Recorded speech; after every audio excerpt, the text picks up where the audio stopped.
Activa 110 का 6G variant launch किया है। कंपनी ने इस स्कूटर को लेकर कई दावे किए हैं, तो चलिए देख लेते हैं कि Activa 6G में कितना है दमखम।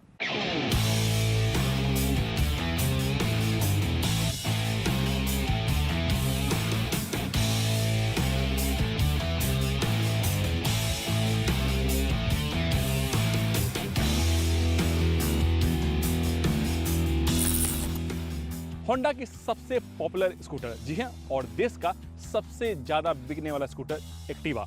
और जो आपके सामने है वो है एक्टिवा का नया अवतार 6G। और कंपनी का कहना है कि इसमें कई ऐसे फीचर्स दिए गए हैं जो पहले नहीं हुआ करता था। तो कौन से फीचर्स हैं उसके बारे में बताने से पहले मैं आपको बता दूं कि इस स्कूटर का कीमत कितना है। तो इसकी जो कीमत है वो है 65,000 रुपया स्टैंडर्ड कीमत, और जो इसकी टॉप मॉडल है डिलक्स, उसकी कीमत है 67,000 रुपये। और घर में आते आते इसकी कीमत हो जाती है 85,000 रुपये के आसपास।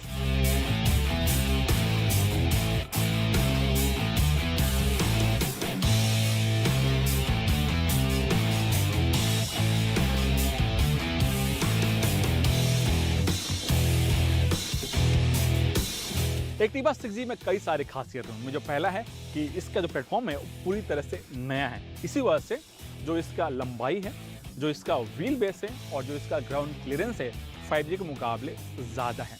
जो इसका ग्राउंड क्लियरेंस है वो है 171 mm, जबकि जो 5G है यानी जो पुराने वाले एक्टिवा है उसमें आपको 153 mm का ग्राउंड क्लियरेंस मिलता है। और दूसरी बात, इसमें मेटल बॉडी का इस्तेमाल किया गया है।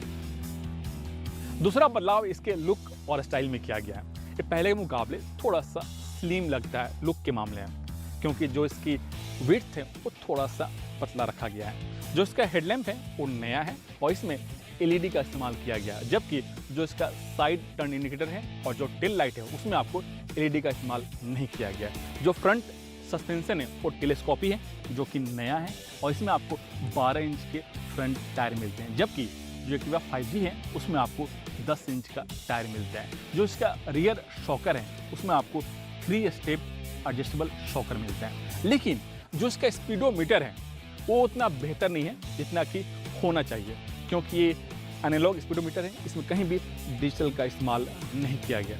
लेकिन राइट साइड हैंडल बार में जो रेड बटन आप देख रहे हैं वो एक नया फीचर्स है, और ये इंजन किल स्विच है जो बड़े काम की चीज़ है। चौथा बदलाव जो इसके चाहने वाले मांग कर रहे थे कि फ्यूल फिलर कैप और सीट खोलने के लिए अलग से एक बटन होना चाहिए था जिसके सहारे आप खोल सकें। अब उस डिमांड को भी इसमें फुलफिल कर दिया गया है। फ्यूल फिलर कैप आपका पिछले हिस्से में दिया गया, आपको बार बार सीट खोलने की ज़रूरत नहीं है। और इसके लिए इग्निशन स्विच के पास एक छोटा सा बटन दिया गया है। ऊपर अगर प्रेस करते हैं तो आपको फ्यूल फिलर कैप खुल जाता है, और निचले हिस्से में आप प्रेस करते हैं तो आपका सीट खुल जाता है, और प्रेस करते ही ये सीट खुल जाता है। और सीट के निचले हिस्से में आपको 18 लीटर का लगेज स्पेस मिलता है, इसमें आपको एक बड़ा सा हेलमेट फिट हो जाता है। लेकिन इसकी राइड और हैंडलिंग कैसी है, इंजन में क्या बदलाव किया गया है, चलिए वो चला के देख लेते हैं।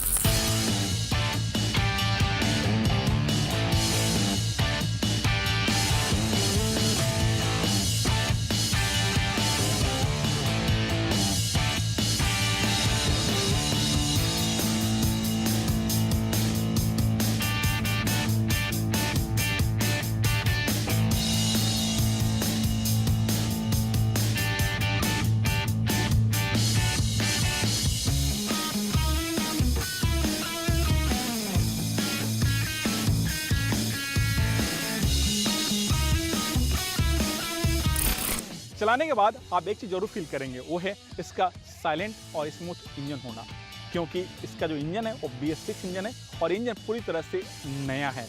और इसमें कई सारे नए टेक्नोलॉजी का इस्तेमाल किया गया, जैसे ACG साइलेंट स्टार्ट मोटर। जब पहले हम इंजन स्टार्ट करते थे तो खर्रा आती थी, अब इसमें वो नहीं आता है। और दूसरी बात, जो इसका पिस्टन का बोर स्ट्रोक का साइज है वो भी अब बदल गया है। बोर को थोड़ा सा छोटा रखा गया है और जो स्ट्रोक है उसको थोड़ा सा बढ़ाया गया है, यानी उस जो लंबाई है थोड़ा सा बढ़ाया गया है ताकि आपको बेहतर कूलिंग पावर मिल सके।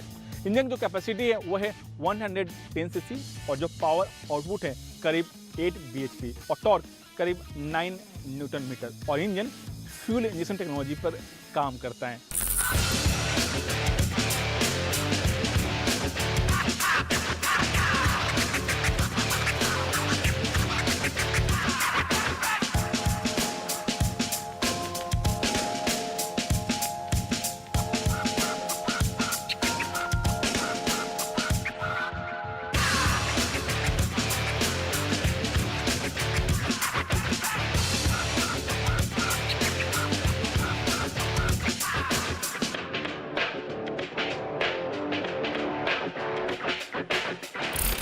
फाइव जी के मुकाबले जो इसका राइड और हैंडलिंग है काफ़ी स्मूथ है।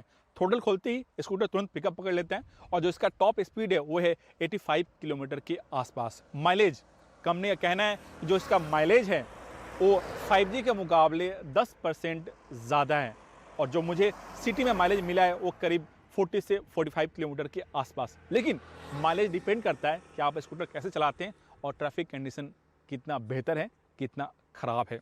अब सवाल उठता है कि 6G को लें या इस सेगमेंट के जो बाकी स्कूटर हैं उनमें से कोई एक लें। तो मेरा मानना है कि अगर आपके बजट है 80 से 85 हज़ार के आसपास और आप एक होंडा की ब्रांड वैल्यू चाहते हैं तो आपके लिए एक्टिवा 6G एक बेस्ट ऑप्शन हो सकता है। और अब रुक करते हैं हमारे खास segment Servo presents tip of the week का। कार की बैटरी कार की लाइफलाइन होती है, लेकिन काफ़ी बार आप इसका ठीक से ख्याल नहीं रखते और ये बैटरी आपके लिए परेशानी का सबब बन जाती है। ऐसे में कार की बैटरी की लाइफ बढ़ाने के लिए कौन सी वो टिप्स हैं, देखिए आवाज़ ओवरड्राइव की खास पेशकश टिप ऑफ द वीक में, यानी बैटरी का कैसे रखें ख्याल। बैटरी कार के लिए एनर्जी का बड़ा जरिया होती है, इसलिए हफ्ते में एक बार बैटरी की जांच जरूर करें। हर हफ्ते एक बार बैटरी टर्मिनल के पास जमा एसिड जरूर साफ करें। अगर बैटरी मेंटेनेंस फ्री नहीं है और उसमें पानी डालना पड़ता है तो बैटरी में पानी का लेवल नियमित रूप से जांचते रहें। अक्सर लोग बैटरी टर्मिनल पर ग्रीस का इस्तेमाल करते हैं, लेकिन ये ग्रीस आपकी बैटरी को खराब कर सकता है। इसलिए ग्रीस की जगह पेट्रोलियम जेली या रोजमर्रा में काम आने वाली वैसलीन का प्रयोग कर सकते हैं। याद रखें, हमेशा बैटरी टर्मिनल को साफ रखें। अक्सर चलते चलते कार गर्म होने लगती है। इसका असर कार की बैटरी पर पड़ता है और उसका पानी जल्दी सूख जाता है।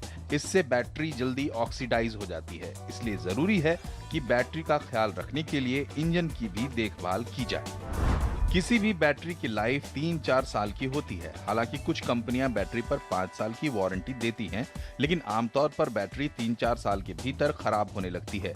इसलिए 3-4 साल में बैटरी को बदलना जरूरी है। जब भी गाड़ी बंद करें तो ध्यान रखें कि सभी लाइट्स या इंफोटेनमेंट सिस्टम बंद हो। अक्सर लोग गाड़ी बंद करते वक्त कुछ लाइट्स बंद करना भूल जाते हैं, जिससे गाड़ी की बैटरी ड्रेन हो सकती है। बैटरी में इस्तेमाल होने वाली केबल ठीक से कवर की गई है या नहीं, इसका जरूर ध्यान रखें। केबल पर सही तरीके से इंसुलेशन नहीं होने पर स्पार्किंग या शॉर्ट सर्किट का खतरा बना रहता है। करंट लीक भी हो सकता है।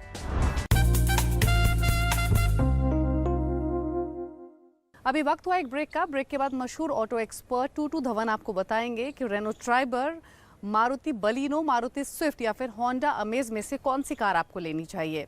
और साथ ही आपके सभी सवालों को हम करेंगे शो में शामिल, जो आप हमारे आवाज़ ओवरड्राइव के फेसबुक पेज पर भेजते हैं।